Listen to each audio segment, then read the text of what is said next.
हम आज धर्म को इस स्वरूप में देख रहे हैं कि धर्म वो है जो कथा वार्ता, मंदिर, गिरजाघर, मस्जिद, गुरुद्वारे से जोड़कर हम धर्म की बात करते हैं, व्रत कथा की बात करते हैं।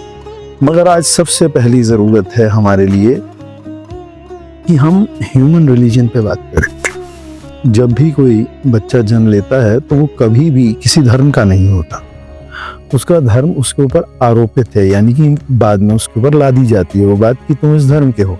वो उसी परिवार में बड़ा होता है, उस हिसाब से वो आगे बढ़ता रहता है। मगर वास्तविकता ये है कि हम हैं तो मानव, और मानव धर्म ये कहता है कि हर मानव के प्रति हमारा स्नेह होना चाहिए।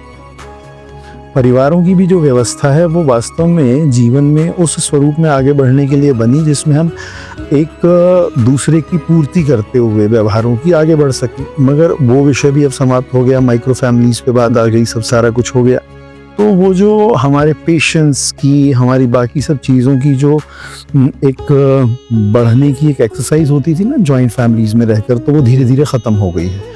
पेशेंस लेवल कम हो गए हैं, हम किसी की बात सुनने समझने में हमें दिक्कत होती है। हम ये सोचते हैं कि हम जो कह रहे हैं बस वही ठीक है, या हम सुन तो ज़रूर लेंगे दूसरे को बट उसको एक्सेप्ट हम नहीं कर पाते, क्योंकि हमने उस एक्सरसाइज के होने का जो पारिवारिक स्वरूप था, जो हमारी बेसिक ट्रेनिंग जहाँ से शुरू होती थी, वो ख़त्म हो चुका है।